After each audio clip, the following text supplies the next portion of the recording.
welcome into the battle for QB1. Paige Dimakos for the Draft Network here with Kyle Krabs and Joe Marino.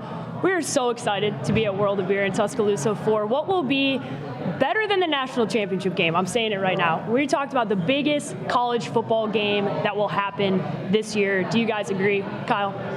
Yeah, I think the most exciting thing about this game is the fact that these teams have so much in common as far as the explosiveness on offense and the versatility you see on the defensive side of the football. Obviously, very high stakes with SEC West implications, SEC championship implications, college football playoff implications. Absolutely. So the list goes on and on. There's NFL draft implications, which we're going to talk about here today as well. So I'm super pumped with just how many layers there are to this football game. Yeah, there's a lot to be excited about. We're just happy to be here. First time in Tuscaloosa. Joe, your first impressions as we came down to Tuscaloosa. We drove in yesterday. Obviously, very excited. We're here at World of Beer, and you guys can come check out the live show and have a tasty Tua, right? Tasty Tua drink. It is delicious. It is delicious. The safe words in these parts is roll tide. You can go up to anyone in Alabama, and you're pretty much going to be set if you say that. This town is on fire. This is a meaningful football game. You know, you mentioned the implications in the SEC West. I'll tell you, the national championship probably has to go through Tuscaloosa in terms of who's going to be in that mix based on this outcome today. There's big, and then there's Alabama, LSU, and Tuscaloosa big. Both teams 8-0. Oh, yeah. And we got off the plane yesterday, and I think it was a matter of 2 minutes that we got about 100 roll tides. We knew. We're like, we are in Alabama country. We will be very careful. There was an 8-year-old boy that was getting heckled by other Alabama players. This is the premier matchup in college football. And this year, more than ever before, right?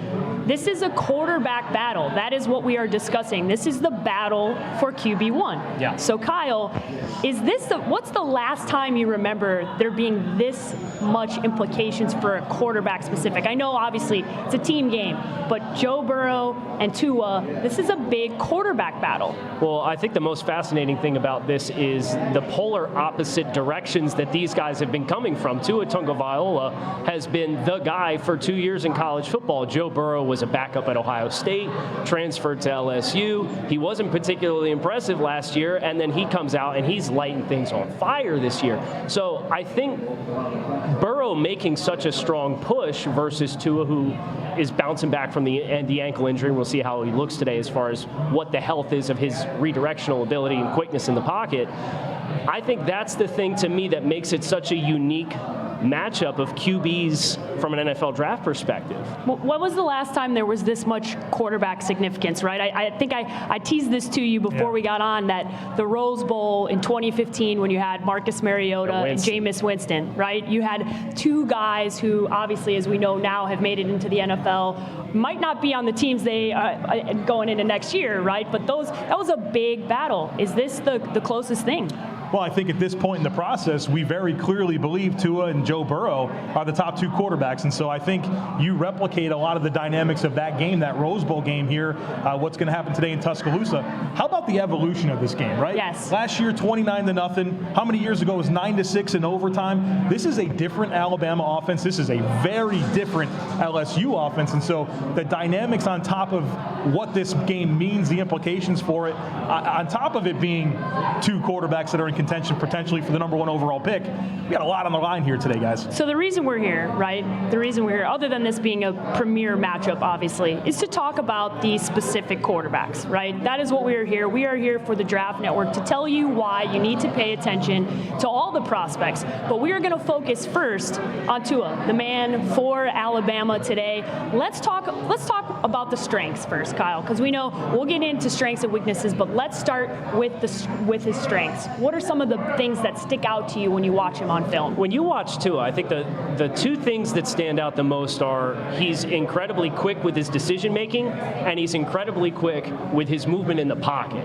And you look at a lot of young quarterbacks that go up to the NFL level that have success, the Deshaun Watsons, the Patrick Mahomes, these guys have the ability to make those kinds of plays when things break down around them. And Tua avoids a lot of those bad trap plays because the ball is out so quick out of his hand. But when you add one extra rusher and you come off the edge and attack him, he is very comfortable to wait and then slide and make that guy miss and then get outside the pocket, extend plays. So that's where he stands out the most to me. Joe, same question. Yeah, I'll tell you, I mean, there's a couple things that really stand out to me. First of all, he's accurate. Yeah. This is a guy that can put the ball consistently where he wants to put it. And, you know, I know he's got great talent around him. We're going to talk a lot about those players, but he gives them the maximum opportunity to make plays by leading them into space with really well-timed throws away from leverage. And then number two, how controlled he is under chaos. This is a guy that when things break down around him, he is unfazed. It's remarkable, and he's just so savvy to know where those outlets are going to be and still keeping his eyes downfield with rushers coming around him. These are the traits that you're seeing from top-level NFL quarterbacks right now that Tua absolutely presents, and I think that in the way the NFL's trending with the style of offense that they're playing, Tua is tailor-made for that style of play. So you guys had the opportunity to talk with Steve Clarkson, and he's a quarterback coach that has known Tua for a very, very long time. So one of the things that I thought was really funny was when you guys brought up in your interview that he's left-handed and how often you guys hear about the criticism of him being a left-handed quarterback. Yeah. He did not like that question, right? Like he laughed it off pretty much. And Joe, you asked that question. So what do you say to those people that criticize him? Because obviously there's strengths and weaknesses for every player. But does being a left-handed quarterback, is that an actual thing that we can dock him for? Well, when Kyle and I were preparing for that interview, it was one that I put down immediately. I wanted to know what somebody like Steve Clarkson thought about the fact that Tua was left-handed, because it's honestly a question that we get all the time. And I needed some backbone into my answer, and Steve basically laughed me out of the room. I mean, very respectfully, right? But he was not here for any concerns about Tua being a left-handed quarterback. He says, well, maybe you have to think about who your right tackle and your left tackle is, because you typically want, your blind side protector to be your best pass blocker, and Tua is going to be left-handed, so you might put that guy on the right side. But in terms of that actually affecting the decision-making process in the NFL, Steve was not concerned at all. No, Steve was, he laughed it off, right? He laughed it off pretty quickly, and we moved on from that left-handed topic of conversation from a weakness standpoint. But there is injury concern here, right? You're talking about now back-to-back years, still questionable, right? As we know, the Vegas line is reflective of the fact that he's playing in this football game. Yeah. But when you look at him and you're evaluating him for a potential draft this year, what are the weaknesses you look at, Kyle? Well, I think the biggest knock that you're going to get from him, aside of the durability questions, is the narrative right now around Tua is, well, he gets the ball out of his hands so quick. He has so many explosive playmakers around him. We really don't have the ability to get a vibe on who he really is as a player. But if you go back and watch Alabama in 2017, they pushed the ball down the field a ton. And his air yardage on pass attempts in 2017 was over 10. This year it's 8 1/4. He's getting the ball out approximately 0.2 of a second faster this year than he did last year. So he has the ability, if you go back across his entire body of work, to answer those questions. But that's the biggest one for Tua, is because of who he's surrounded with and the offensive system that's very quick game RPO style oriented. Is that going to translate? Yeah. But if you look at that full body of work, I think he answers those questions pretty sufficiently. Joe, if you're a GM in the NFL, because there's a lot of conversation around tank for Tua, right? Okay, including this guy next to me, right, leading the charge for the Miami Dolphins and having that conversation. Listen, the best availability, you have to be available in the NFL, right? That is, if you are not available, if you cannot start in this league, you are of no use to an NFL team. So his injury concern, what is it when you evaluate a quarterback, you evaluate a player in general, how much do you dock him for the fact that he's now had multiple injuries? Oh, Paige quoting Bill Belichick there, your best ability is your availability. That's right, baby. I think we got to mention it. It's a worthwhile conversation piece. Back-to-back years, an ankle injury that required surgery. My understanding is that the surgery that he's had makes it so that it's less likely to happen in the future, which is very encouraging. I think there's something to be said for that he doesn't have multiple injuries to different body parts. He's got the same procedure done now on both ankles, and he should be good to go. My concern with Tua and this is hard for me to really get my hands wrapped around, is he doesn't necessarily have great physical traits, right? Super smart player, accurate, he's got all the intangibles, but is he a dynamic athlete? I don't think so. Does he have a big rocket arm? I don't think so. And so when you talk about the #1 pick in the draft, yes, you kind of want those boxes to be checked, but he checks all the other boxes so well, I'm willing to put him in that sphere. But I think that's kind of a challenging piece of this evaluation with Tua. Kyle, I gotta have you answer that, because I know I am fuming. Yeah, I don't know Kyle if you is can tell fuming. right now. Yeah, go ahead. Just Degrees talk. in here just went up about 5. I knew you're having a tough time listening to what Joe's saying from an evaluating. But you gotta sit back. You gotta evaluate. And I know this is a very important evaluation for you. Correct. So the other weaknesses, the things that Joe said, what do you see and what do you agree with? I agree that he doesn't have the strongest arm. I agree that he's not Lamar Jackson with the ball in his hands, but I think he's really quick in short spaces, and he has that innate ability within the pocket to wait you out as a free rusher coming before he makes his move, and I think he's athletic enough that he can beat man coverage with his legs, and I think that's important. The traditionalist style evaluation is going to put guys like Justin Herbert from Oregon up on a pedestal because they're 6'5", they got cannons for arm. I would take the guy that has a lot of comfort finding the soft spaces against defense, is comfortable in chaos, and Tua is all of those things. So if you want to try and put him in the box of what a first-round pick in 1995 looked like, you're going to be disappointed. Absolutely. But don't do that because it ain't 1995. Right. One of the last things I want to get into here from a weakness standpoint or a criticism standpoint is he takes a lot of criticism for the players around him, right? Okay, like things that I've heard from NFL GMs, coaches that I'm talking to. He has so many great players around him. Should he really be docked for the fact that the guys around him are very talented? And if he's going into the NFL, you're going to assume that he's going to have talented players around him. And he's getting a fair share of criticism about that, Kyle. Well, and it's behind closed doors, right? Absolutely. Because everybody on the media side loves Tua Tagovailoa right now. I would say if you look through the film and you extrapolate the plays that matter, he has a lot of layups, and that's not a bad thing. But when he's blitzed, what does he do? When he has to put a ball on the back shoulder to throw away from a leveraged defender, is he accurate? Yes. You have to work harder in his tape because he has so many good supporting cast players around him, but that should not by any means diminish what he's been able to do to this point in his career at Alabama. Joe, quickly before we head to the break. Yeah. Well, look, I think what I love about that piece of the conversation is that he makes things that are actually difficult look really, really easy. And I think that is a testament to his mental acuity, right? A very sharp football player, and how well he can just operate and function and handle lots of information. The information's not different because he has really good receivers. He's still got that same inventory, that same checklist that he has to go through when he breaks the huddle and to the point where he throws the football. And I think that he answers that question so well that it makes me not concerned at all that anything he's doing is inflated because he has outstanding wide receivers. Well, we'll get back into more conversations around Tua and whether or not he is a good fit for certain NFL schemes. We're going to talk about that later on in the show, but we're going to take a quick break. And when we come back, we're going to have the executive director of the Reese's Senior Bowl in Mobile, Alabama. That is Jim Nagy. He will be joining us next. We'll be right back.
welcome back to the Draft Network's coverage of the battle for QB1. LSU, Alabama, happening here in Tuscaloosa. We just watched LSU's football team come on down University Drive in their buses. The president's going to be coming past here in a little while. It's going to get a little crazy. It's going to be sirens, but we are joined by Jim Nagy from the Senior Bowl. Jim, thank you for joining us. Yeah, thanks for having me, guys. Yeah, we're excited to have you. You obviously have a big event coming up not too long from now, right? The Senior Bowl will be here before we know it, and you got some new things that are going to be involved this year for the Senior Bowl. So why don't you tell everybody what everybody can expect this year? Yeah, I think the takeaway for me last year, first year on the job, was that we need to grow the event itself. You know, being up in Nashville for the draft, it was kind of an eye-opener for me. When you work for a team, I think you know the draft's a big deal, but you're kind of oblivious to how big it's. I knew it was getting big, but I didn't realize it was getting that big. Yeah. And then you leave a team and you're like, wow, this is pretty huge. So we need to build the week out. You know, last year we had the Senior Bowl Summit, which was an awesome event. We have a bunch of speakers. This year, Gary Vaynerchuk's going to keynote it. That's going to be on Thursday. Friday night, so Mobile is the home of Mardi Gras, the original home of Mardi Gras. It's not New Orleans. We have a little more PG version in Mobile. It's not as R-rated, but we're going to have a Mardi Gras parade on Friday night with all the players. They're going to be chucking autographed footballs to the kids. We're going to have the mascots and cheerleaders and bands. It's going to be a blast. And then we're going to finish it off with like a street party. So all the streets downtown will be blocked off, and we're going to be announcing that artist pretty soon. It's going to be a fun week. So you're not going to tease us with who the artist is today? No, you won't give us that information. Can't do that, but we're excited about it. And yeah, just to me it should be, and maybe I've said it on one of your podcasts, but it should be the ultimate like draft fans weekend, or ultimate guys weekend, or ultimate girls weekend, whatever have you. I mean, because it's a great event. Whereas the draft, it's great. We all love the draft. That's why we all do what we do. But it's a guy walking up to the stage and holding up a jersey and bro hugging Roger Goodell and then walking off. Whereas you come to the Senior Bowl and you watch one-on-ones from here to there, and you can go to the hotel and grab Joe Burrow and take a selfie with him, and then go out and see your head coach. You can see Brian Flores out, or you can see Chris Greer out if you're a Dolphins fan. Have a beer with him. So it's a great week. We're here in Tuscaloosa, so we're here in Alabama. The event is in Mobile. Okay, so for those of you that don't know, it's in Alabama. So for the fans that are here, we got a packed bar, right? We got a lot of people here that you probably want to come to the Senior Bowl. So what's one thing that they need to know about the Senior Bowl that maybe the average fan doesn't know? Great players. Okay, so we had 93 players drafted last year, 10 first-round picks, and it's affordable. Okay, so you can stay at the Candlewood Suites or the Hampton Inn downtown for like $85 and use the rest of your saved money on blowing it out, doing other things. So, even going to a game like here today, like a big game like this isn't a great example because these tickets are outrageous. Like on the scalper market or whatever. But even like a big-time college football game, just a regular SEC game, they've priced out most families of four. I mean, to bring your family to a SEC football game, you got to have some coins. So, we have $10 tickets still at the Senior Bowl, and you get the best players in the country, and it's just a great event. So we encourage everyone to come down, whether you're in Alabama or in Oregon. Yeah, I can tell you that there will not be any $85 hotel rooms in Vegas during the NFL draft. So there is a serious upside to the fact that the draft is in Las Vegas, which is obviously very fun, but it's much more expensive. So that's a huge upside if you're a family and you want to try and bring your kids to meet players. You're not going to meet any players at the NFL draft. I'll tell you that. No, and there's only like 30 of them. Yeah. We've got 115, 120, and I saw the Hooters Hotel and Casino, which I didn't even know there was a Hooters Hotel and Casino. Sure you did. Over the summer, $1,000 a night draft weekend. Wow. And the weekend before and the weekend after was $79. Oh. So it's like an 1,100% markup or 1,200% markup for a draft weekend. So yeah, come to Mobile.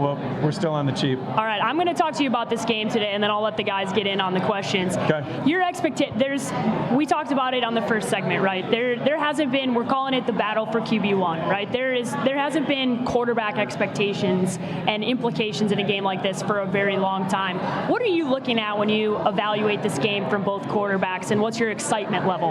Well, I think everyone's going to be looking at how healthy Tua is and how much bounce he has. I mean, that's really the thing that makes him great. He's got a lot of bounce. He can get outside the pocket. pocket and create. So if he can't do that, I think that's where LSU is going to get the advantage. If they can keep contain Tua and he can't really make those improv plays, that's where I see LSU having the advantage. If this ankle is better than we all might think it is, well then this thing's going to be a shootout. I really think there's going to be a lot of points. Go ahead, Kyle. Jim, from the other side of things with Joe Burrow and LSU, we heard from you early in the season this year, y'all are too low on Joe Burrow. And lo and behold, he has come out and he has made strong statement after strong statement with his play this year. When you look at him from last season versus this season, obviously the big change is Joe Brady being introduced as passing game coordinator. Right. How long has he been on your radar as the Senior Bowl as a potential top senior quarterback prospect? You know, since last spring, and he wasn't, again, I think Joe coming into the year is probably a 3rd or 4th round pick. I don't know what you guys thought, but that's kind of what I thought. I saw him play twice live last year. And then I had spent some time at the Manning camp with him and get to know the guy a little more, and then the SEC media days. To me, the impressive thing, and everyone's giving Joe Brady a lot of credit, and he does. Joe's doing a great job with the team, but where Joe Burrow should get a lot of credit is just how comfortable he looks in the first year in an offense. You know, how many times do you hear guys talk about, well, it's his first year in the system, he's really uncomfortable. I mean, you guys have all seen it. Joe Burrow doesn't look very uncomfortable. I mean, this kid he's just playing at such a high level, and you can tell he's not thinking. He's out there just playing and reacting, and that's how you want to play. So that tells you a little bit about his mental capacity. And I tell everyone, I've spent some time around the guy, and I've said a lot, but the more NFL teams can spend time around the dude, they're going to want him to be their quarterback, because he's, you know, the quarterback, to me, the position's become a little bit of a rich kid's position, you know, because everyone's sending their kids to quarterback gurus, and so you're losing a little bit of that, I don't know, the moxie a little bit, just that guy's guy quality. I think Joe, like I would say, I made a big deal of it on Twitter when I saw him at Florida. Like, you watch him during pregame and you watch him when guys are coming on and off the field. Like, it sounds like a little thing to some people. Like, there are some Twitter guys mocked me for saying, but it's true. Like, NFL teams, look, you have to connect with people. You know, the NFL locker room is a really diverse locker room. You got to get along with people from all walks of life, and Joe can do that. You just see how people respond to him. You don't even have to ask. If you were a scout and you went into the school, you wouldn't even have to ask a bunch of questions you normally ask, because you can see it. You can see people respond to this kid. So, you know, I think he's just going to keep going up once the NFL teams spend time with him. Well, and to your point, it reminds me of when we saw Carson Wentz at the Senior Bowl a couple years ago, where it's okay, he's a small school guy from North Dakota State. How is he going to handle being on this national stage? And Joe and I are in the stands and we're like, this dude is the first to every drill. He's leading the entire team in the lap around the field when they're doing the warm-up jogs and stuff like that. That little stuff that, you know, just in watching interviews, not having the chance to get to know him like you have, it definitely stands out with Joe Burrow. Yeah, that's a great point. So, like, when Carson was coming out, I was with the Seahawks, and we had Russell. We probably didn't need a quarterback, but we had all our scouts up in a suite. We always got a suite up there, and there was 8 scouts up in this room, and nobody had other players there. So Carson came up, and we're all just hanging out, and so we all it was like an 8-man interview with this guy. And when he walked out of the room, we all looked at each other like, wow, like, some team's got a real guy. Like, he owned the room, and he wasn't trying to be. He was just totally himself, comfortable in his own skin, but he just had a way to connect with everyone in the room, and Joe's got that same quality. Joe Burrow's aced pretty much every test this year: Texas, Florida, Auburn.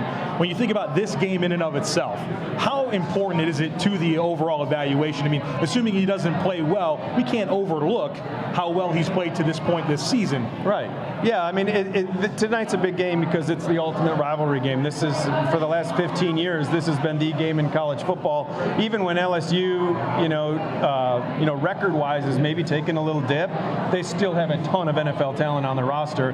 The difference with this year's team is that they have a quarterback. You know, to me, that's really the only difference in this team than the last 10 years, is that Joe's the guy. So it is. This is a big game for him. But yeah, you can't overlook what he's already put out there. We're all human. He might come out there and throw out a clunker today, but I don't think that's going to really affect the overall evaluation. Of course, you want to see it. If you're a team drafting high, you would love to see Joe come out and own this stadium today, but I don't think it's a killer for him.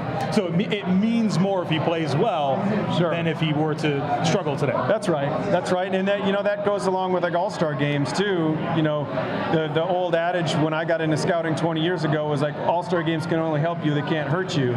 You never want to knock a kid who comes to an all-star game and struggles for a couple days, and you don't want that to like taint all the tape you've watched on him. So I think today's kind of the same way. Who else are you paying attention to in this game? Obviously, the quarterbacks is a big discussion here, but who else are you really focused in on in this premier matchup? Yeah, I would say on LSU side, Christian Fulton, the cornerback, is a big-time player.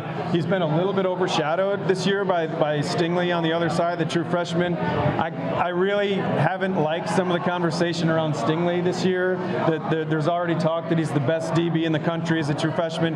Not that he's not really talented. I hate when that stuff's pinned on a young kid. Yeah. Because now he's got to play at least 2 more years of college football. It's like, I don't know if you guys remember when Rick Mirer was at Notre Dame and Bino Cook said he was going to win 3 Heisman trophies, and he ended up winning no Heisman trophies. Oh boy. Yeah. So that rubs me a little wrong. It's kind of taken a little shine off of Christian, what a good player he is. And then on the flip side, Alabama, they have no one on offense, at least that you guys know of for the Senior Bowl. They do have some juniors that are going to be Senior Bowl eligible that we'll be keeping an eye on that we can't talk about. But defensively, it's Anthony Jennings, it's Raekwon Davis, Diggs at corner, Maiden at safety, Shaheem Carter at nickel. So they've got a bunch of players on defense. And to me, I'm going to really be focused on Raekwon today. So I don't know if, I'm sure you guys saw, we got Javon Kinlaw in the game from South Carolina. I'm going to ask you about him. That was kind of the big fish. So we're hoping, guys like Raekwon and Derek Brown see that and they follow suit. What do you think as far as, because Javon Kinlaw has had a tremendous year for South Carolina to this point. Raekwon Davis is a guy that, at least in my eye, has looked to be somewhat of the same player for a couple years now, where we keep waiting for that next step forward to come. How do you think a platform like the Senior Bowl might be able to help Raekwon show that he's got more than maybe the lack of pass rush productivity in recent years has suggested he may have on his film? Yeah, I think with all the Alabama defensive linemen over the years, it is the pass rush. It's the one-on-one drills to show that they have a little more than maybe they show in Tuscaloosa. I go back to like when Jaron Reed was coming out of here. Jaron was a dominant run defender. To this day, he might be the best I've ever seen at the point of attack. But everyone knocked him, didn't think he could rush the passer. And he came down to Mobile and really showed it. You get him in a different stance they were using back then. They were playing this square stance, and then you get him a little more staggered and show him coming off the ball. And we saw that here, and then you go to Pro Day and he did some drills, and you're like, wow, there's more to this guy than just the run stuff. And then you go to last year for Seattle, he had 10.5 sacks as an interior guy. So that would be when I do get a chance to meet with Raekwon, I'm going to tell him that, like, hey, like you come to him, you will really be able to show off what you can do, because like he and Derek and Javon, they're all kind of in the same boat. They all have a man-child quality to them. I mean, when you get up on these 3 guys, I mean, they are behemoths. And I don't think a defensive lineman can ever hurt themselves by coming to Mobile, because the pass rush stuff, those drills are designed for defense to win anyway. So if you come down, and even if you put like 2 or 3 good rushes in the week and that's it, I promise you the NFL just focuses on those 2 or 3 good rushes. Those D-line coaches see those, they're like, well, I can get that out of him. They forget the other 10 times he gets stoned. They remember the 3 times that he went. So that didn't come out right 10 times he gets stoned. Jim, thank you so much for joining us. Yeah. Right? I want a quick prediction from you, though. I have to hold you to it. What do you think is going to happen tonight? I hope I just get home without hitting any deer. No, that doesn't count. I'm trying to get players from both schools. I'm trying. I got to be. He's playing this neutral. is where I'll do the politics thing. I got to get players from both of those schools and keep people happy. And my wife went to Alabama, so. Then it's probably roll tide. I'm a little biased. Yeah, it might be a little biased. Jim Nagy from the Senior Bowl. You guys should definitely check out. We will be there. The whole staff's going to be hanging out at the Senior Bowl. We're going to be hosting a live show down there. We definitely want to see you guys there. We will be back after this quick break, and thanks again to Jim for joining us.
Welcome back to the Draft Network's coverage of LSU versus Alabama. We are here in Tuscaloosa at World of Beer. Very excited to be here. Thanks again to Jim Nagy from the Senior Bowl who just joined us. But I'm here with Kyle Krabs, Joe Marino, and we are talking the battle for QB1. We talked about Tua already. We got to talk about the guy on the other side of the football, right? And I know there's a lot of Crimson Tide in here right now, so I don't know how much they're going to love what we have to say about Joe Burrow. But when it comes to Joe, the quarterback for LSU, has there been a come-up as strong as what has happened this year, Kyle? Because I can't recall such a topic where he came into this year and he is now the Heisman favorite. And if he wins this game, dare I say, probably going to win the Heisman? Pathway reminds me a lot of what we saw with Baker Mayfield 2 years ago out of Oklahoma. Was a guy who I generally considered to be an early day 3 type of prospect. He comes out and balls out, looks like a completely different player his senior year, wins the Heisman Trophy, went number 1 overall in the draft. And I think that is a pathway that is a legitimate experience for Joe Burrow that we might see him do.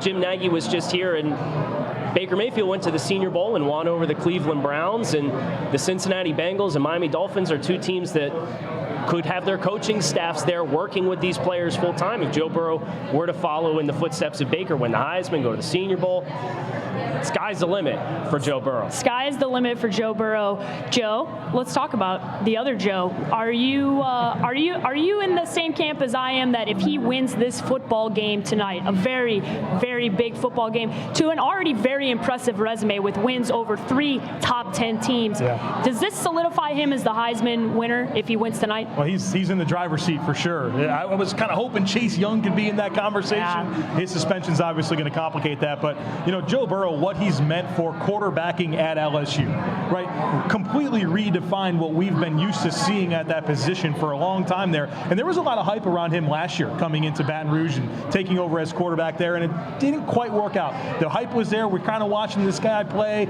He seems okay. He's a game manager, but wasn't the player we're seeing right now. And obviously, Joe Brady, the passing game coordinator coming in from the Saints, has been a big help stylistically to the way that they're playing. And what it's really allowed is for an opportunity for Joe Burrow to showcase the best of himself. And we're seeing a player that, even Jim said it, a guy that we thought was kind of a middle round guy going into the year to, oh wow, this guy could be the number 1 pick in the draft. So what's the biggest difference from last year to this year then, Kyle? Like, what do you look at? You watch the film, you see him. We heard Jim talk about kind of all the stuff that happens before the game starts, right? You see him, he's got a swagger to him, it's changed. But on the film, what is the single biggest difference you've seen coming into this year? I think the spacing of LSU's offense really does a lot, and they do a nice job finding one-on-one mismatches, and that, from Joe Burrow's perspective, is his most impressive quality, is seeing things before the snap. Jim put it that he just comes out and plays and reacts to stuff. But if you're going to line up 8 yards off the ball, he's putting the ball on that guy on his back foot on a 3-step drop. He's very good at processing soft spaces in defenses, understanding, okay, I've got a linebacker covering a wide receiver on the outside. I've got scissors concepts against man coverage, so I know I'm going to get a rub concept. That was the touchdown pass he threw to ice the game against Florida. I mean, all of those little things, the small details when he gets up under center and surveys the field, he knows where he's going. And it goes back to what Steve Clarkson told us on our podcast, Joe. It's like whack-a-mole, right? You get up there and you're ready to go. Okay, where's it got to go? And he's hitting at a very high rate. I think he's completing 80% of his passes this year right now. Joe, when you were preparing for this game and you're watching some of his film from last year to this year, the same question I had for Kyle. What sticks out to you? Because you guys both evaluate players on your own, and you have your own evaluation process, and you're not always eye to eye. So what sticks out to you when you watch Joe Burrow? Well, Kyle mentioned just the spacing that this offense has now, and I think what that really is a testament to Joe Burrow's football intelligence. We watch a lot of tape. How many games do we watch where the field is cut in half for that quarterback because they can't process everything? They can't scan the whole field. That is not a problem with Joe Burrow. This is a guy that sees everything cleanly, and he's a master of pre-snap reads. Right? The reason he can attack soft spots in defenses and find those leverage mismatches is because of how smart he is pre-snap. And you listen to interviews, you read things about Joe Burrow, and you talk about just how things adjust on the fly and how he can get up to the line of scrimmage, look over and see Jamar Chase chase and see a leverage opportunity and call a quick hot route, and they're completing passes left and right. 80% is no accident. Yeah. 78.8% is his completion percentage. That is because he's a master of pre-snap reads. He knows where he wants to go to the football, why he wants to go there, and he's accurate, right? I mean, those are big boxes to check when you're talking about quarterbacks, and this offense that Joe Brady has helped install has really given him that opportunity to accentuate that ability, and my goodness, this LSU offense is humming. They've aced every test, right? They've seen Texas, they've seen Auburn, they've seen Florida, and all three of those defenses are very different stylistically. A lot of zone, a lot of man, a lot of situations where they were only having 3 down linemen and 1 linebacker and keeping 8 defensive backs, 7-8 defensive backs. It doesn't matter what Joe Burrow's seen, he's been able to execute, and that's all about his football intelligence, and we're seeing it on full display this year. So one of the things that was up on the screen was the word intangibles, right? And when we talk to NFL coaches and GMs and they're evaluating these guys, this is a word I hear a lot, right? Especially when you're talking about a quarterback, you need a guy who's a leader. They need to do more than everybody else. There's different expectations for that quarterback, right? So when you talk about intangibles for Joe Burrow, what are you seeing? Because I think what Jim Nagy just said was really telling about the guy and who he is and what he will be able to do as a leader potentially in the NFL, Kyle. I think he's comfortable in his own skin, and people who aren't familiar with football might laugh at the narrative or the cliche of a coach's son, right? Well, he's a football coach, his son through and through, and he has been brought up and raised through the game, and he has a little bit of that blue collar to him. I really love guys that maybe fall under the radar a little bit. Joe did a great profile on Joe Burrow coming into this week and talked about all he wanted to do was go play in Nebraska because that's where his brothers played, right? Apologies. I knew that was going to come up. I knew that was going to come up. But all he wanted to do was go play, and they didn't recruit him. And then he goes to Ohio State. He sits for 2 years behind J.T. Barrett, and then they pick Dwayne Haskins over him, and he transfers to LSU. He's had to work. And for a lot of these guys, I think that's one thing, not to bring this discussion back to Tua, but what makes him special is he's been the prize recruit, and he still has those intangibles pieces too. But that, for me, Joe Burrow and intangibles, that's the difference. It's definitely different, right? When we're comparing the two, the situations of what Tua has always been a premier guy. Steve Clarkson talked about it. He's always been in an elite program. He's always been that guy. Whereas similar to Baker Mayfield, right? When we're talking about the chip on the shoulder, had to work for it, had to beat somebody out, transfers, is having a more adversity would be the word I would use, Joe. So does that matter, right? When you're looking at this, because it does. When I think about in anything, right? If you had to face adversity and you get through it, you kind of tend to have a little bit of an extra swagger to you. Does that matter when you're talking about these quarterbacks? Huge. I mean, we talked about being overlooked in Nebraska, waiting his time out at Ohio State, only to get beaten out by Dwayne Haskins. He transfers. Nebraska still doesn't want him. He takes a visit with Cincinnati and LSU. You guys want me to cry on camera? I think that's what's going to happen. Here's something from last year that I think gets overlooked.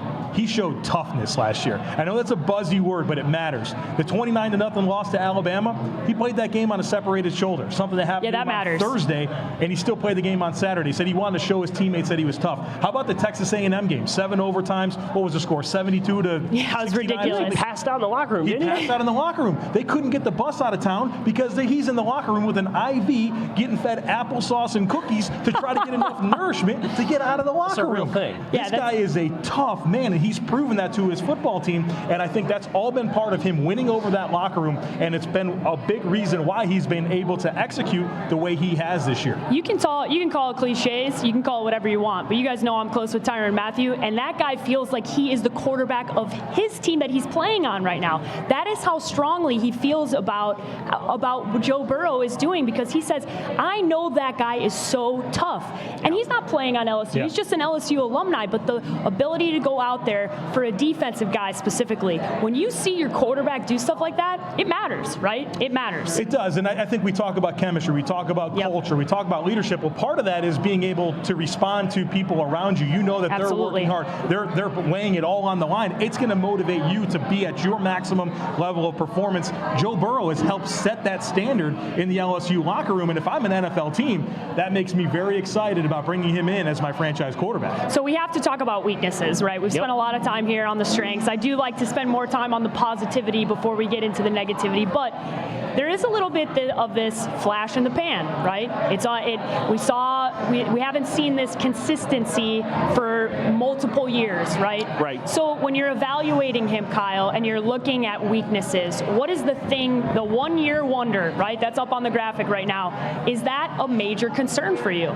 It is. I think you saw what happened with the Chicago Bears, to really pile on Paige Here we go. Mitch Trubisky is a one-year wonder being drafted in the top 3. And that experiment's not going too well for the Chicago Bears right now. But then on the other hand, you have an extended period now where 3 consecutive seasons of a one-year wonder has been, not to diminish what Baker Mayfield did before his senior year at Oklahoma, but he was a mid-round guy. Kyler Murray was just a baseball player. Mitch Trubisky was the backup to Marquise Williams at UNC and then came in as a first-year starter.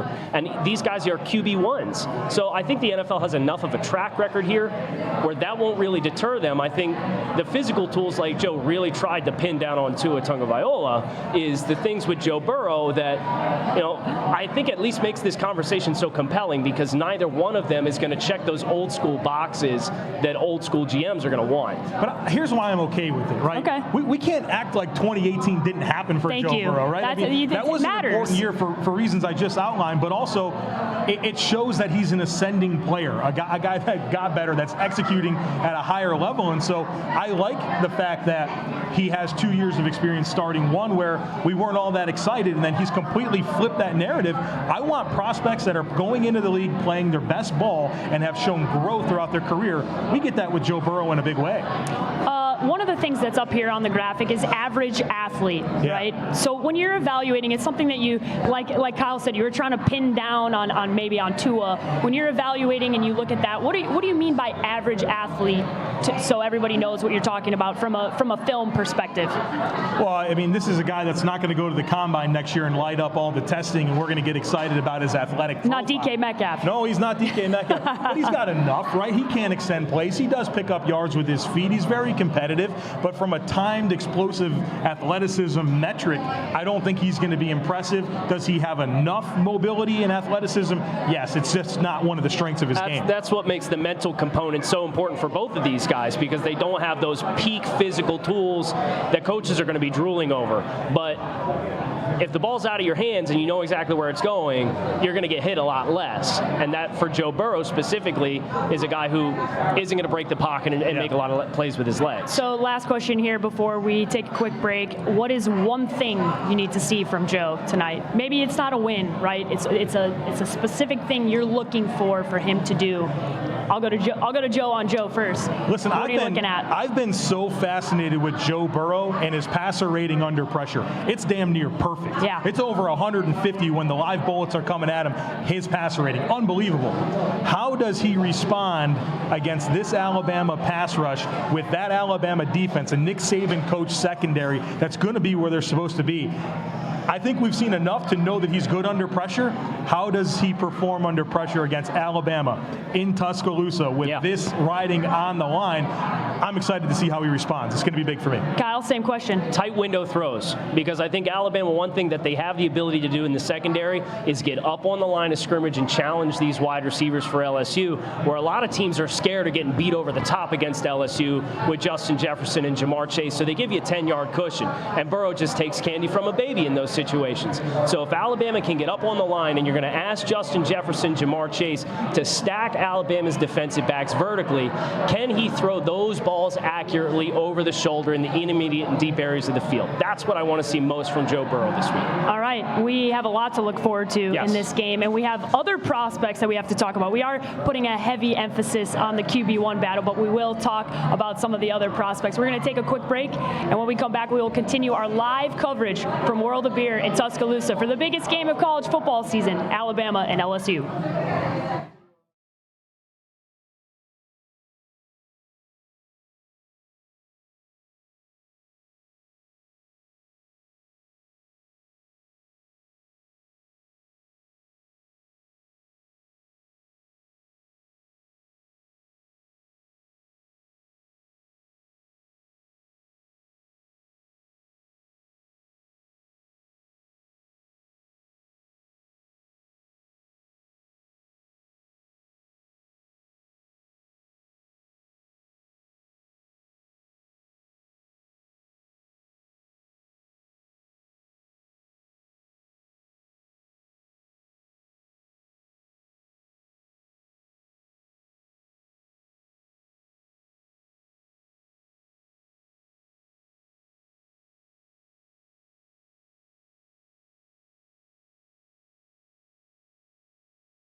We are back live here at World of Beer in Tuscaloosa for the biggest game of the college football season. That is LSU coming to visit Alabama for a huge rivalry game. The Draft Network here, Paige Dimakos, Kyle Krabs, Joe Marino, and we've been talking about the battle for QB1. But listen, there are other prospects in this game. In fact, there are a lot of prospects in this game to talk about. I know we're really excited about the quarterbacks. I know specifically you're really excited about the quarterbacks. You've been watching these guys very closely. But I want to talk about the matchup today between LSU and their offensive prospects and Alabama's defense. So let's each pick a matchup, right? I want Joe and Kyle. So Joe, you're going to have a little bit more time to think of one. Kyle, I want you to talk about specifically what you're watching for today from LSU offense versus Alabama's defense. Yeah, I mentioned it at the end of last segment, the LSU wide receivers versus the Alabama defensive backs. Trevon Diggs, Alabama's corner against Justin Jefferson, sophomore Jamar Chase. Both of these guys are really dynamic. Justin Jefferson has really come on this year, and he's a guy that they've moved all around. They play him in the slot. They play him stacked off the line of scrimmage. They play him on the boundary, and he wins in all those different kinds of spaces. You saw, if you go back, watch the Texas game, he had a really nice adjustment to a back shoulder ball up the seam there and really hurt the Texas defense in the middle of the field. They continued to gouge him there. I think that's an area that if LSU's going to win this football game, Justin Jefferson's going to have a big game, because whether it's sophomore corner Pat Surtain Jr., Trevon Diggs, Alabama's got really physical defensive backs. You can't get rerouted and get knocked off your landmarks running your routes, or else the entire timing of this LSU offense is going to be off, and that's part of what makes them so lethal. Joe, I want to talk about the LSU offense. We'll stay on that, right? So other than Joe Burrow, because obviously we're all excited about watching him, who's the prospect you're most kind of excited to evaluate today in what will be the toughest matchup for them likely all season long until what will be potentially the college football playoff? Justin Jefferson's a good choice. I'm really interested in the center, Lloyd Cushenberry. I knew you were going to go offensive line. Yeah, there's a lot of good trench play in this football game, as you could imagine, and Cushenberry's a good player. I think he's been a stabilizing force for that offensive line that maybe has some holes around him, and he's had a lot on his plate. And I think there's been times this year where I thought that he was absolutely dominant in his ability to create space up front and really provide a clean pocket for Joe Burrow. There's been other times where I felt like he's been overmatched at times by guys with length and guys with power. Well, guess who's going to be lining up across from him? Raekwon Davis. This guy looks like the Forrest Buckner, right, from the 49ers. Big like 36, 37-inch arms. He's powerful, and he wants to show up that he can make plays, right? That's been the question with Raekwon Davis. We know you have all the tools in the world. Can you finish behind the line of scrimmage? He's going to have to beat a good offensive lineman in Lloyd Cushenberry, and really, like we talked about in the last segment, how does Joe Burrow respond to pressure? Well, Lloyd Cushenberry, the center, is going to be a big reason why he's either pressured or not, especially pressure in his face up the middle. It's going to be a big game for Lloyd Cushenberry. What you just saw on there was a little film of Justin Jefferson. We were watching quite a few nice throws from Joe Burrow to Justin Jefferson. When we're talking about, there's a lot of offensive prospects on Alabama's side that we're excited about, and we'll get to those later, but what's your outlook here on Jefferson and his evaluation going into the NFL? It's a really good wide receiver class this year. We've talked about this like 3 times the last 2 weeks. We've talked about roll tide. Justin Jefferson in a very crowded group of wide receivers. He does a lot of things good. I don't know if he's necessarily got a trump card other than ball skills. But I would expect, based on the production that he's put, the physical traits that I anticipate that he's going to have, he's going to be a top 100 player. And I know he's inside the top 64 for the Draft Network's November consensus big boards, where we take all of our scouts and we put everybody's rankings together and hit sort. And Justin Jefferson is making very big waves for himself based on his momentum throughout the start of the year to now. Is he the type of guy today, Joe, if he has a monster game, right, he really shows out against this defense, can he elevate in your board? What? I think so, and here's why. He's had monster games this year, and he's had monster games against good defenses, but not against Trevon Diggs and Patrick Surtain II and Xavier McKinney, like really good defensive backs, and ones that I think challenge him appropriately. Justin Jefferson, an alpha, right? A true alpha. you throw the ball to this guy, he goes and gets it, and he attacks that football like it's his. Well, that's exactly how Trayvon Diggs, the cornerback from Alabama, responds when he's challenged. Yeah. And so you're going to see like some real serious competitive nature coming out of both of those guys because they both want that ball very aggressively when it's in the air. So I think what makes this a big game for Jefferson specifically is that it's the type of test that I'm really anxious to see how he responds because these are the type of corners that in the NFL, they're going to want to match up against him. You're not going to get the smaller 5'9", 180-pound guy. You want those big number one Patrick Peterson type corners, and I'm not saying Diggs is that, but Diggs has those types of qualities that will be a good measuring stick for Jefferson. You just saw the graphic up there that Diggs is inside the top 20 for the consensus big board, Kyle. That is a huge deal, right? When you're talking about all of our scouts and they're evaluating these guys, he is a guy that is already inside the top 20. What is the ceiling for him, right? Like, can he even elevate today? And what are you most excited about for him specifically in this matchup? Well, if we're expecting him to get higher than top 20, we might be getting a little greedy here. But I think you look at the corner on the other side, Christian Fulton's going to have something to say about who's cornerback one. Jeff Okudah from Ohio State is having a tremendous year. But Trayvon Diggs is our third-rated corner, and he's inside the top 20 picks. A good showing today, I don't think necessarily does anything to move the needle for me versus what we've already seen from him because we've seen him go against the best of the best, right? So this is just a continuation for him, and it's kind of like what Jim Nagy talked about. If he has a good game, great. If he has a bad game, one bad game of tape should not kill a very strong total body of work. No, we know the best of the best in the NFL have bad games. I just saw Patrick Peterson have a bad game not too long ago. There's going to be bad games, but this is the entire country is going to be watching. There is a focal point for this game. Who are the other defensive guys that you're really excited to see here, Joe? I think this is a big game for Xavier McKinney, safety for Alabama, and specifically facing up against Joe Burrow, who we've already raved about his football intelligence and pre-snap reads. Well, the guy that can make that difficult on him is Xavier McKinney, a guy that can freelance a little bit, play in the middle of the field as that rover type safety, and really get into those sight lines for Joe Burrow and challenge him. And if Joe Burrow doesn't turn over the ball a ton, he doesn't throw a lot of interceptable passes, but Xavier McKinney is the type of guy defensively for Alabama that can create those opportunities.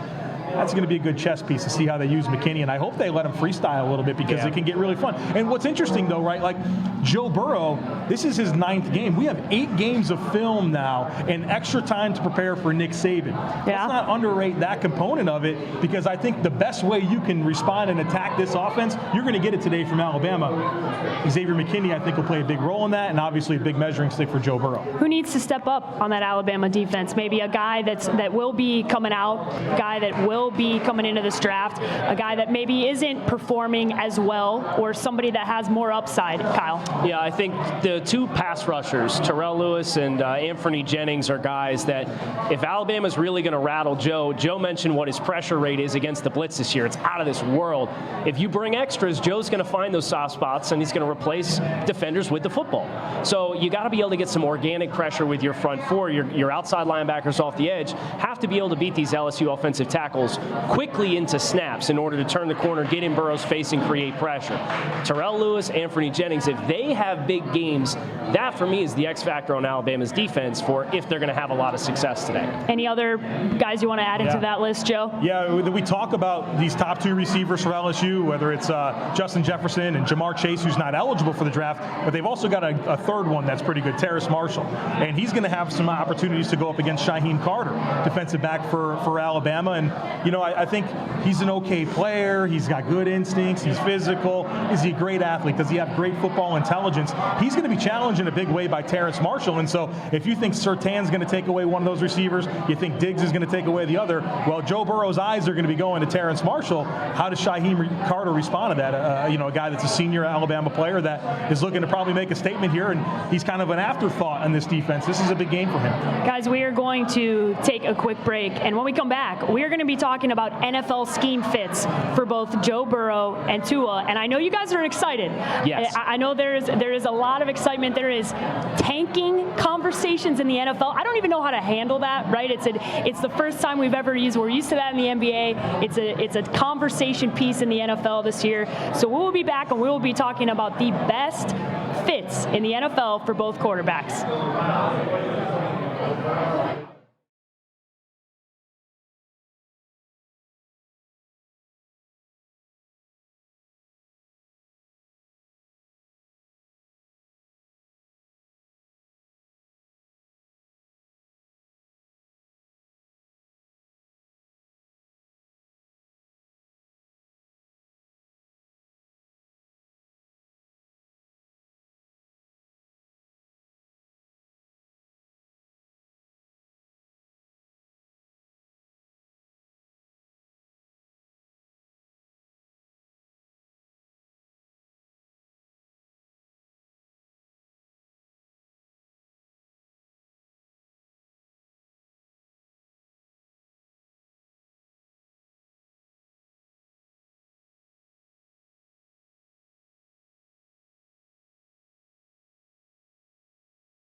Welcome back to the Draft Network's coverage of LSU at Alabama. We're calling it the battle for QB1, and that is exactly what we are going to be talking about here. We're going to be talking about both quarterbacks, but this first segment we're talking about Joe Burrow, okay?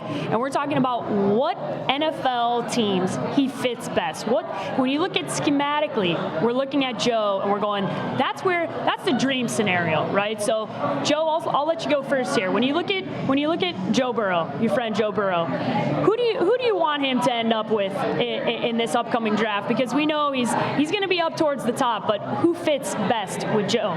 It's a complicated question because I think there's teams that aren't going to be anywhere near striking distance to get him that would make a lot of sense. But I got to start with the Cincinnati Bengals, a team that's right now owns the #1 pick in the draft. They're not showing many signs of life. Some of their key players continue to be injured, and they're going to be in that mix. And I think when you talk about Zach Taylor and his offense and what it's supposed to be, we're replicating a lot of what Sean McVay does with the Rams. Well, I think you might get a better version of Jared Goff in Joe Burrow. Jared Goff, but good under pressure. Good under pressure, and a guy that can do more at the line of scrimmage in terms of checking the plays and getting his teams into the right looks. And so a team that is definitely in the need for a new franchise quarterback. They just benched Andy Dalton, who is waivable, and they get clean $17 million in cap space cleared up. I think that's a very natural fit. He's a Cincinnati guy or an Ohio guy. He went to the Plains High School. Families in the area. The only visit he took after the transfer, besides LSU, was Cincinnati. I think we got something here.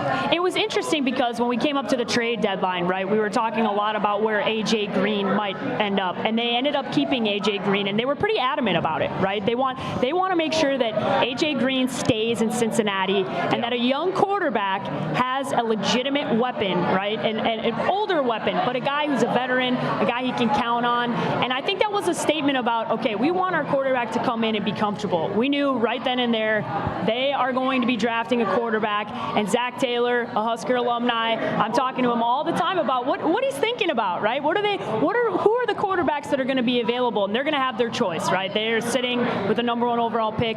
Is this the fit for him? Because we know sometimes we talk about getting drafted into the right situation, right? Is this a good situation for Joe Burrow? I think so, and I think one of the reasons why is a lot of the intangibles pieces of it that we've already talked about on this show in Cincinnati and what their franchise is like, the state of that franchise, and needing somebody that's going to be able to help kind of pull this thing up from the ground up, because the Bengals are in sorry state right now, and they've got a young head coach who's got some progressive ideas for an NFL offense.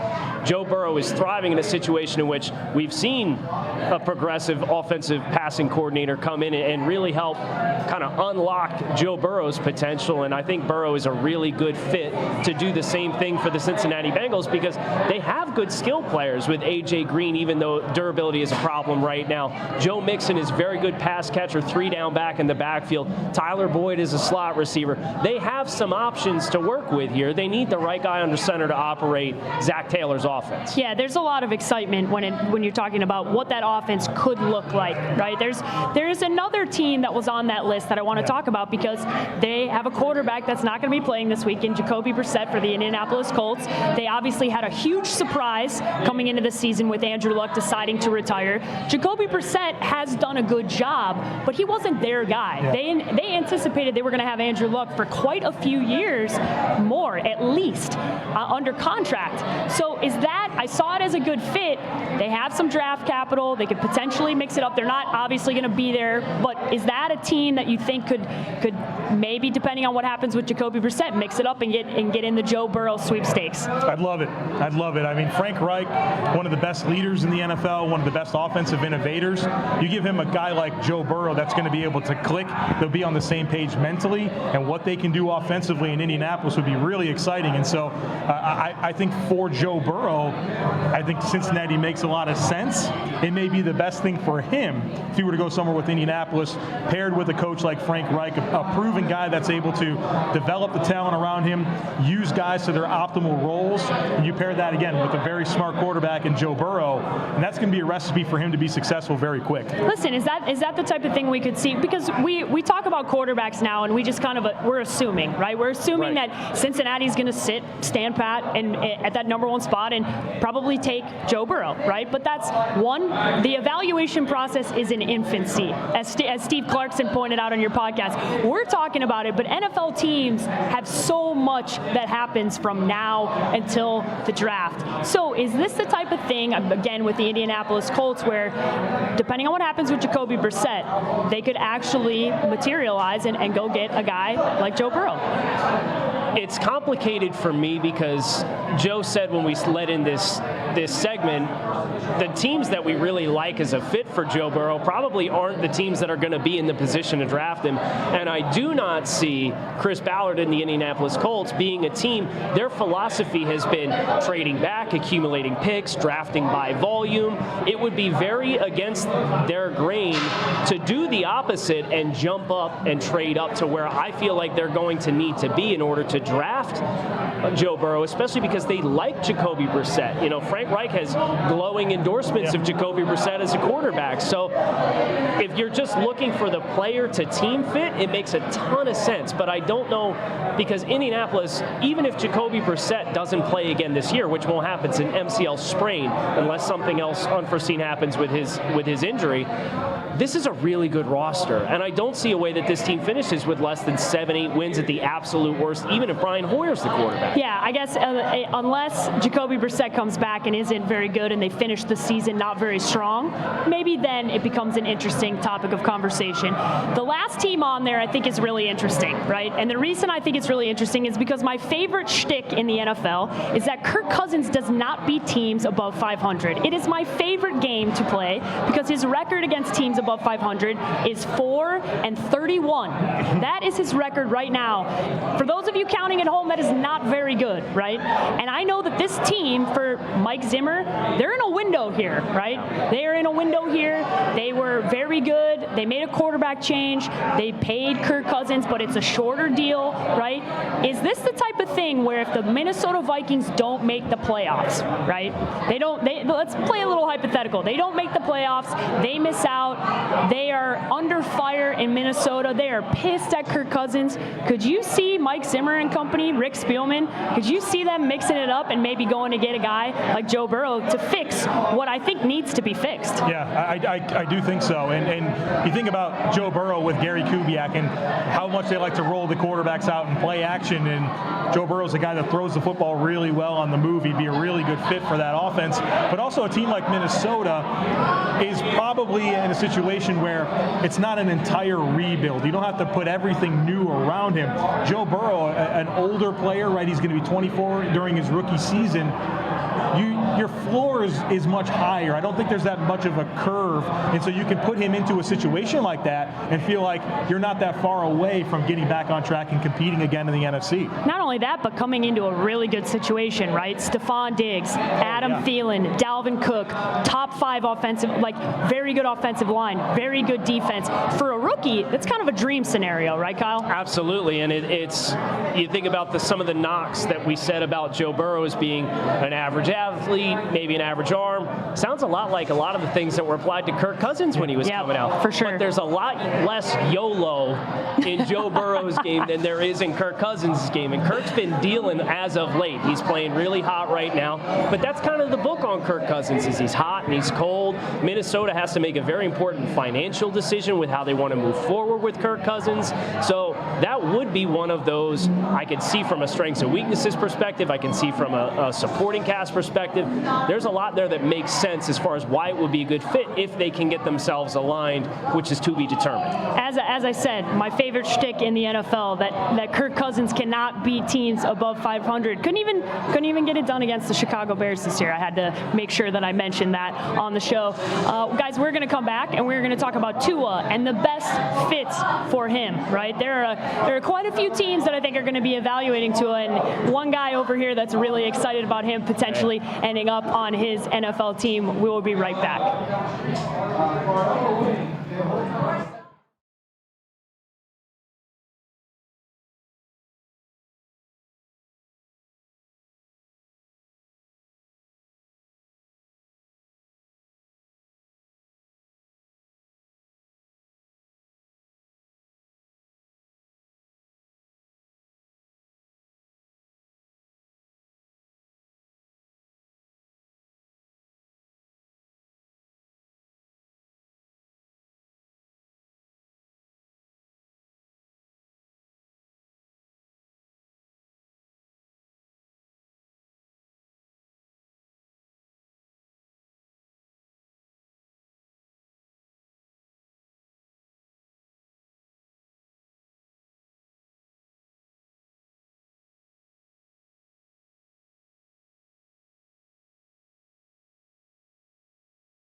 Welcome back to the Draft Network's coverage of LSU at Alabama, the matchup of the year, as we were calling it, the battle for QB1. And we talked about Joe Burrow and his ideal fits in the NFL. We have to talk about the quarterback from Alabama and where this guy fits. What are the discussions that are happening?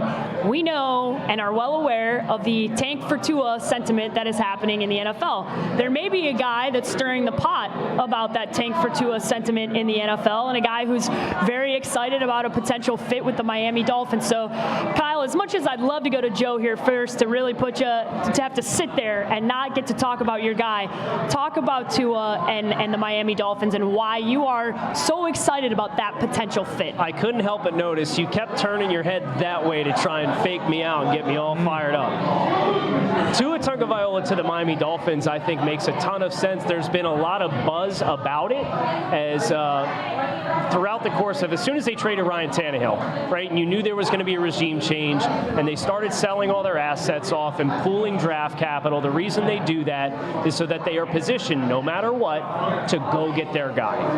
And Miami Dolphins have been tied to Tua. I think what I like the most about this potential fit is you see what Josh Rosen's been like since he got to Miami. He's a guy who was generally considered a high football IQ quarterback, and he gets to Miami, and the revelation is made, well, I've never had to call protections before. I don't identify the mic, and there's a lot of inconsistency there. And everything with Josh Rosen since has been a struggle with playing at a fast rate because he has trouble processing all the information. They give you full control at the line of scrimmage as the Miami Dolphins with offensive coordinator Chad O'Shea coming from that New England Patriots style system. Tua Tagovailoa would be extremely comfortable in that kind of role based on what you hear people say about him from a football intelligence perspective, what he's asked to do at Alabama, the versatility of the kinds of offenses that he's run with Mike Locksley as his offensive coordinator last year, Steve Sarkisian more of a West Coast style offense this year with a lot of RPOs and that kind of stuff sprinkled in. So you've got a lot of exposure to a lot of different concepts for Tua that just makes it such an attractive fit for what Miami wants to do, where they want to be multiple. They want to be able to meet you in a bunch of different ways because that's the Patriot way. That's how they've always done it. They change who they are as a team from year to year, game to game. Yeah, and the Patriot way, though, can sometimes, we've seen good and bad of the Patriot way when they leave New England, right? And then obviously Miami has struggled this season. There's, as we said, the tank for Tua conversation continues, but they're going to be in a position to get the guy that they want. Joe, what can you add to what Kyle has already said? I know that he's obviously a little bit more enthusiastic about that fit, but why does that fit make sense from Miami's perspective? Miami's in a complete rebuild. They need a leader. They need a face of their franchise. Tua's been the face of the franchise for Alabama. Right? I mean, you're not bringing in a guy from the Mountain West or the Conference USA. This is a guy that's been on big stages.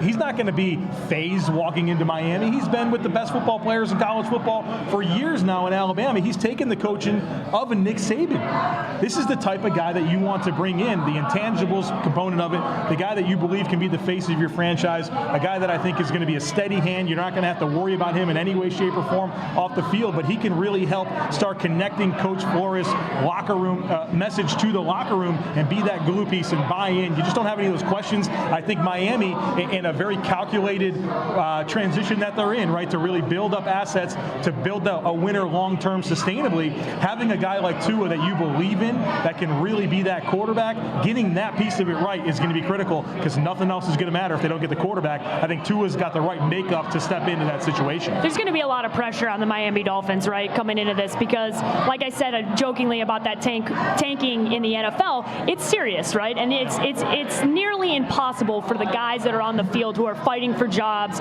week in and week out to tank. They are not. The players are not tanking. The regime has made a decision. They are moving forward. That's why you saw the fire sale and getting rid of some assets. But you still see the guys playing hard. If you're Tua, right, try and think about it from his perspective and less from you. Is this the type of system from his perspective that you think will best work for his traits? Not as much. So try and take your Miami hat off. Yeah. From Tua's perspective, is this a good fit for him? Yeah, because you look at what he's doing this year. It's a lot of quick game. It's a lot of accuracy in the short areas of the field, setting your guys up for run after the catch opportunities. The Miami Dolphins have a lot of West Coast style concepts wrapped into their offense right now. They want the ball out quick. That was the biggest complaint that they had with Josh Rosen when they got him in-house. They said, you got to get the ball out quick. You're holding the ball for 3+ seconds. That's got to speed up. So I think just making those pre-snap reads and being able to understand where they're soft and being accurate to disperse the football across. They don't have any volume receivers. They have a lot of guys that are speed with Albert Wilson, Jakeem Grant. They've got big body guys on the outside that you can throw some contested balls to. Preston Williams is an undrafted free agent that looked good this year. His season is unfortunately over. And Devontae Parker's having a resurgent year under Chad O'Shea and that offensive staff as well. So I think you're able to do a lot of things from a quick game perspective. And Miami, that was their biggest gripe with Rosen throughout the preseason and the games he played. Yeah, Joe, if you're Tua, are you excited about this potential matchup? I know we always talk about, this is great for the team. This is great for Miami. Do you think it's great for Tua? Well, I think you could look at the situation and say there's other more stable opportunities with better personnel that would lend itself more favorably from him having immediate success. But at the same time, I do like the style of offense, like Kyle had mentioned, Chad O'Shea, their offensive coordinator. This is a guy that's going to scheme the offense to win every week. Their identity isn't the power run game. It isn't the vertical pass game. It isn't play action. It's we're going to do what we need to do every week to beat the defense and challenge it where it's most soft. And Tua's the type of guy that I think has the skill set to do all of those different things. And so for Tua, a guy that can throw from different platforms, can throw from different arm angles, can win in the play action game, can throw it deep, can hit the quick game, it's a good opportunity for him to be able to display all that he has in a situation where he can be the guy from day one and really get on the same page with Coach O'Shea and build a really good offense in Miami. So more stable environments, they exist in the NFL. For sure. But there's a lot of good for Tua in Miami as well. We're going to talk about two other environments here, and I know, Kyle, it's going to pain you to have to talk about different situations for Tua, but one of the things that I have told you when I have had conversations with people in the NFL is that there is a lot of criticism of Tua behind the scenes. That could mean that he could fall maybe a little further than we are anticipating right now, and maybe a team like the Tampa Bay Buccaneers, right? A team that we know is going to potentially be moving on from Jameis Winston. This is the end of his contract. They are looking and evaluating. They obviously have seen what we have usually seen from Jameis, which is a very up and down season. Getting drafted into a situation where he is going to be playing for Bruce Arians, the quarterback whisperer. Is this a good situation when you talk about Mike Evans, Chris Godwin, Ronald Jones, and, oh, by the way, Bruce Arians there to nurture a young guy like Tua? Listen, Bruce loves to put the pedal to the metal and push the ball. 2017 Alabama with Mike Loxley was that style of passing offense where they look for home runs. You listen to Tua talk to Kirk Herbstreit before the season started, reflecting about the national championship game. He said, listen, that game got away from us because we tried to hit so many home runs. It's what we were used to doing all year. So if you look at 2019 Tua, you might feel like it's an odd pairing, but Bruce is a guy that likes the chunk plays, likes to push the ball down the field. Tua has a body of work that suggests he's able to do that, and the icing on the cake is he's the anti-Jameis Winston who cannot hold on to the football to save his life. He is so turnover riddled at this point. Tua does not do that. He does not put those negative plays in there that's really going to disrupt the flow of your offense, put your offense or your defense in a bad situation by putting them on the field in a short field. So a team that you follow closely because you're in Charlotte, in the Carolina Panthers, another team that might be moving on from their quarterback, right? Cam Newton, they put him on IR. We're not sure whether or not they're going to think that Kyle Allen is the guy long term. With Ron Rivera, with some heat on him, is this potentially a type of move where you look at it and you go, this could be the spot for Tua. This is the type of leader, when we talk about Cam Newton, some of the criticisms he's gotten is his leadership, his lack of leadership, right? From critics about Cam Newton and winning in the NFL. Is Tua potentially the right fit for Carolina? Well, it's never going to be easier to move on from Cam Newton than right now. Yeah. Kyle Allen's playing pretty well, and Cam Newton's got perpetual injuries, whether it's been throwing shoulder problems or the foot.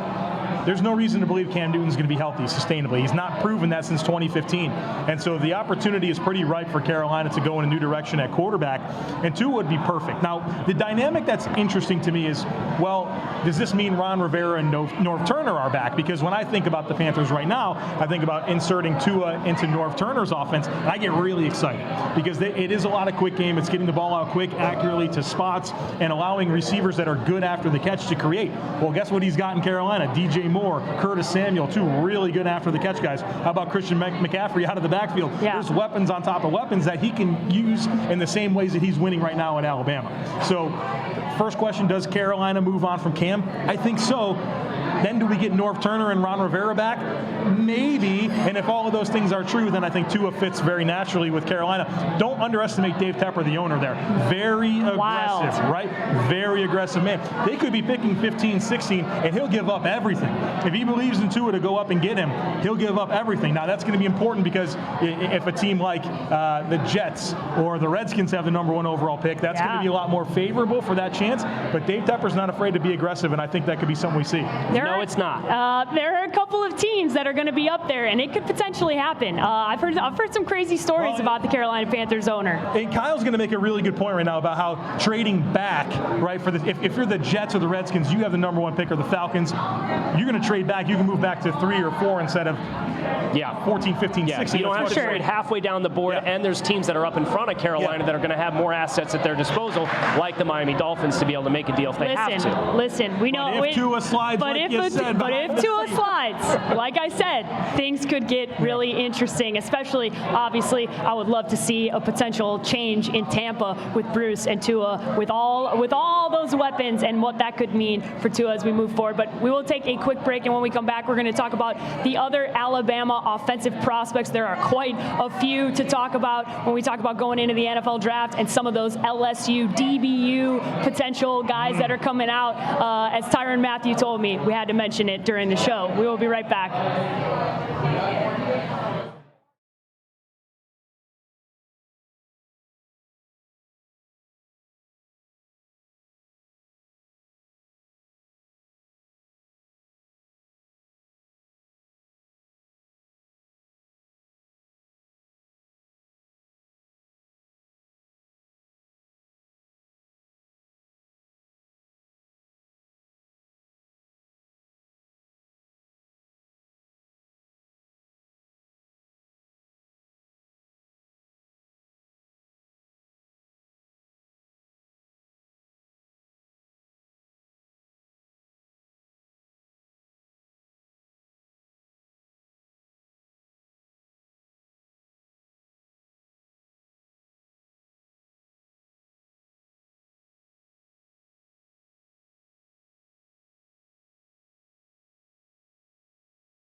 Welcome back to the Draft Network's coverage of LSU at Alabama, the college football matchup of the year. We're very excited to be here at World of Beer in Tuscaloosa. There's quite a few Roll Tide fans happening behind there. You can hear them screaming, but there's also quite a few Tigers in here who are appreciating the gold that we brought with us with TDN today. But we're talking matchups now. We are talking matchups, and that is the Alabama offensive prospects that we are paying attention to going against LSU's defense, and the defensive prospects that we're looking at, as I said, DBU in LSU, and the guys that we are paying attention to go into the NFL in this upcoming draft. So let's start off with Alabama's offensive prospects.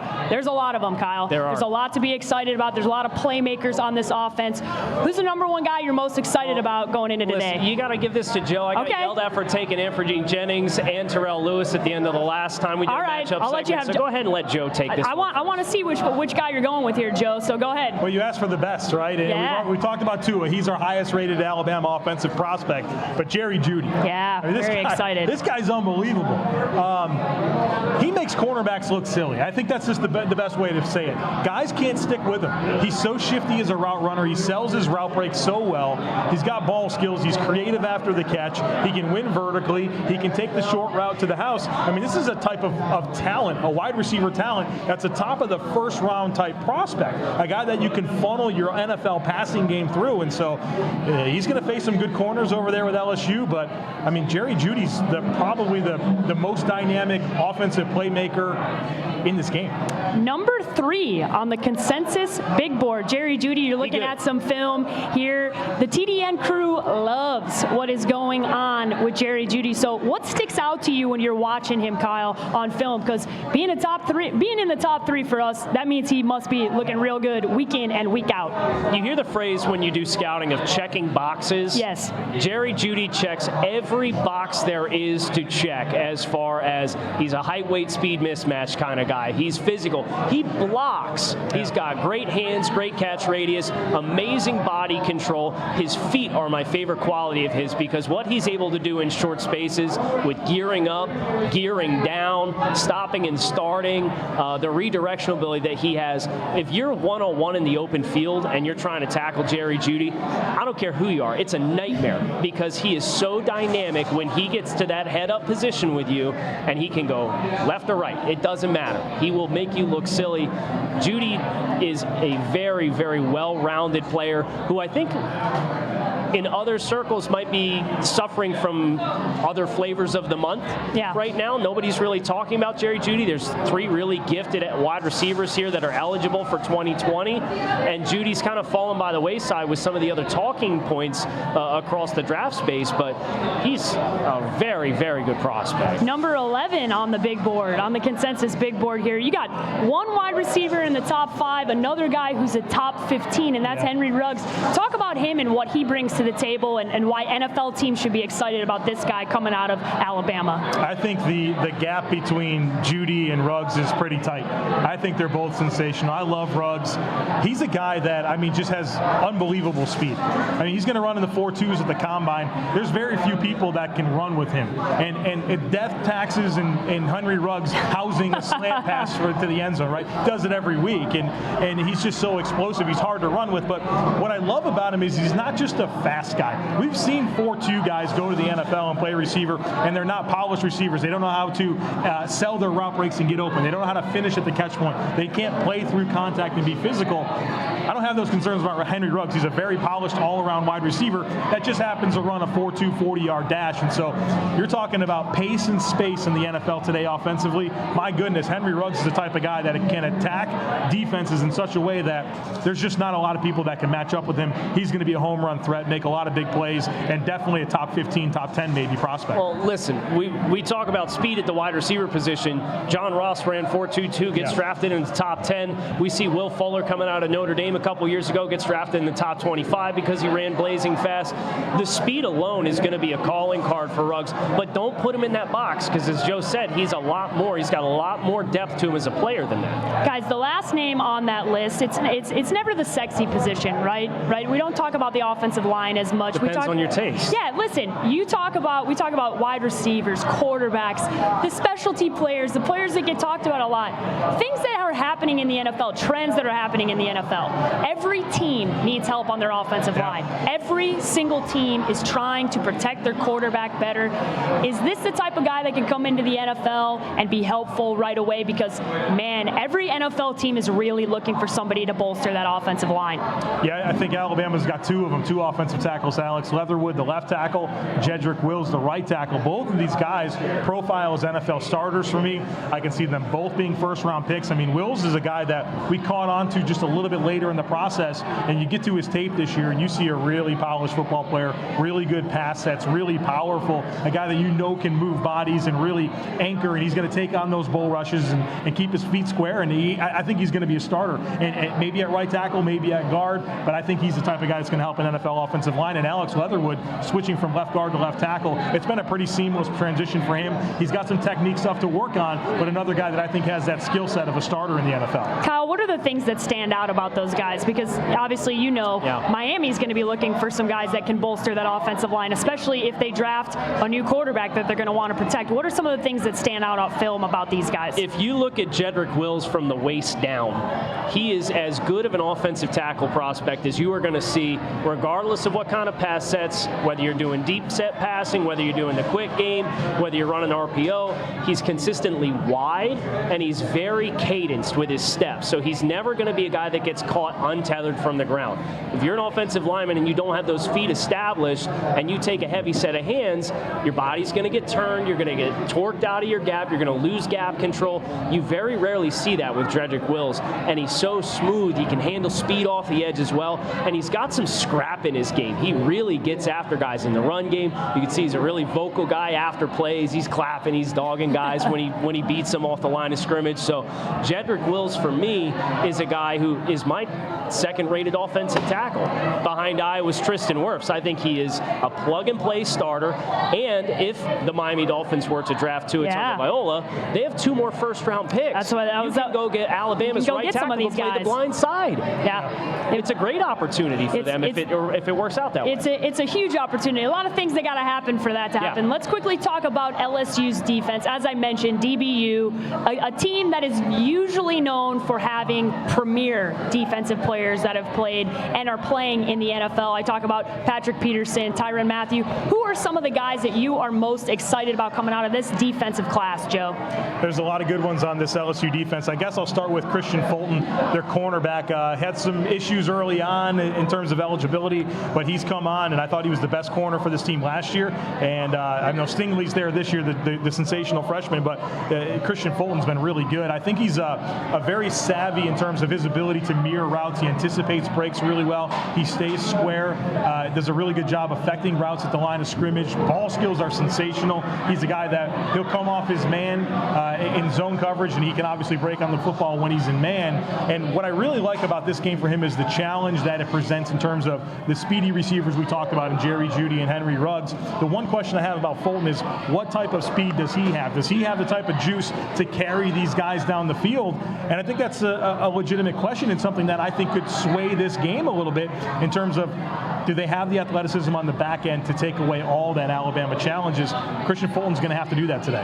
Kyle, you got to talk about a guy who's on our top 10 consensus, and that's Grant Delpit. He has been, we do a thing on the Draft Network where we do the player of the week, and I've seen him, I think, on multiple occasions because he is a guy that stands out, and to be a top 10 guy on our consensus board, he must be putting a lot on the tape. So what are you seeing on tape that you like about him? Well, Delpit's super versatile as far as he makes impacts in the run game, stepping up in the line of scrimmage, playing in the box, playing as a guy in man-to-man coverage in the slot. He can play overhead safety. Delpit's coming into this game with a little bit of an ankle injury that he suffered in the second half against Auburn. So this will be a big test for me on the toughness of Grant Delpit. Grant Delpit, for all of the versatility, the explosiveness, the natural instincts that he has, he's not the best tackler.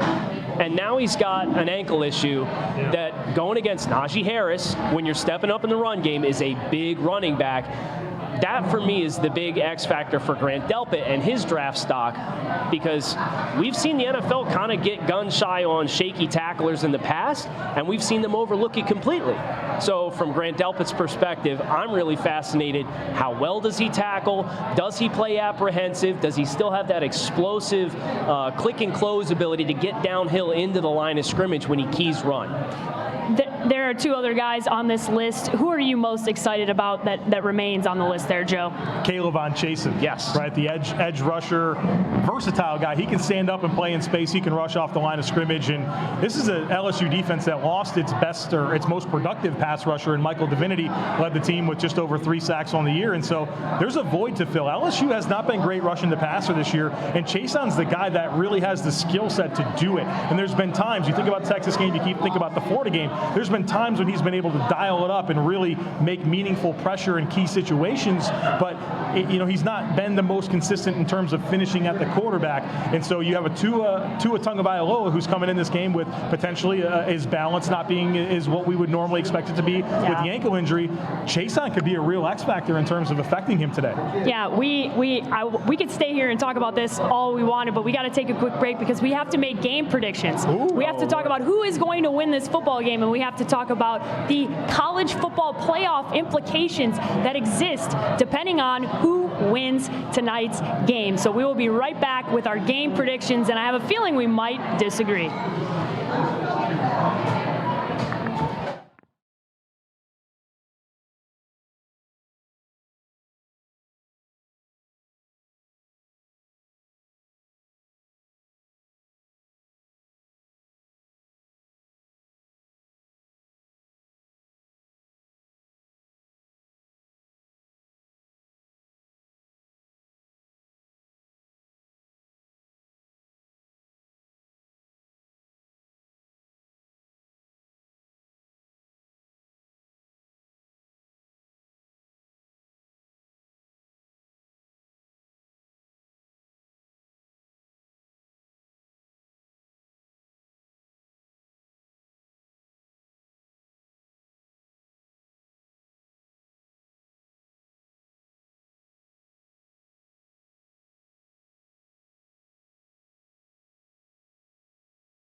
Welcome back to the Draft Network's coverage of LSU at Alabama, the biggest game of the college football season.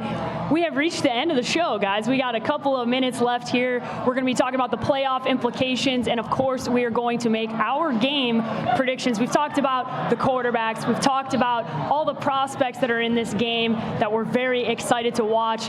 But let's talk playoff implications, right? We know that this game means a lot to both teams, and we know that the committee is always evaluating. We know where they sit right now, right, with Ohio State in the #1 spot. I'm sure nobody in this bar is excited about that. But what happens, right? So let's play out a little scenario here, right? Okay. Let's say LSU wins this football game today, right? And you've got a one-loss Alabama team at the end.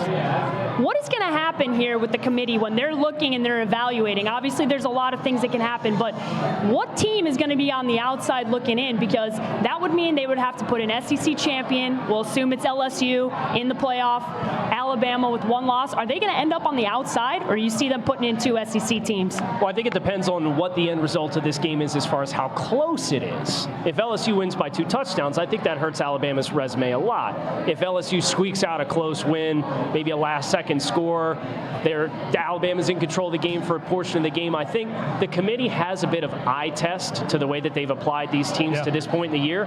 So if you play strong as Alabama, even if you don't end up closing the deal to a team that goes on being an undefeated SEC champion, I think that's as likely of a scenario as you're going to see of a one-loss non-conference champion get into the college football playoff. So LSU, right, I'll put it to you this way. If LSU loses this football game, it's a close game. They're on the road.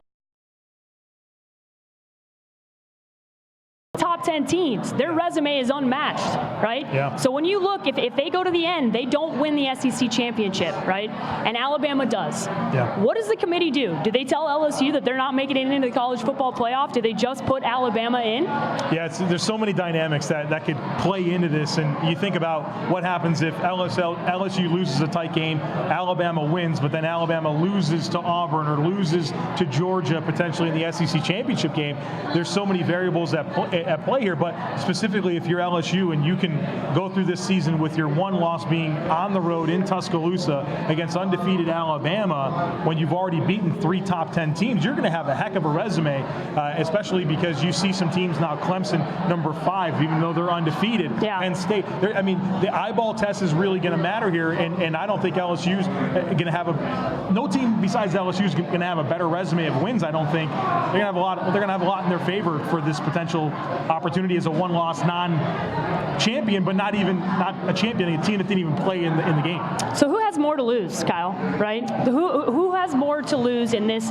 Who can lose this football game and not have as much heat on them, right? In this matchup, is it Alabama? Well, I think LSU has less to lose. I think Alabama being at home without the top 10 wins on their resume has more to lose because the perception is there that they have not played, the powerful piece of their schedule yet. They still have to play LSU. They still have to play Auburn, potentially an SEC championship game. I think they need those things to really solidify because right now the committee has a very clear statement. There's 3 good teams and then everybody else because the Penn State in over Clemson really surprised me as a second team from the Big Ten.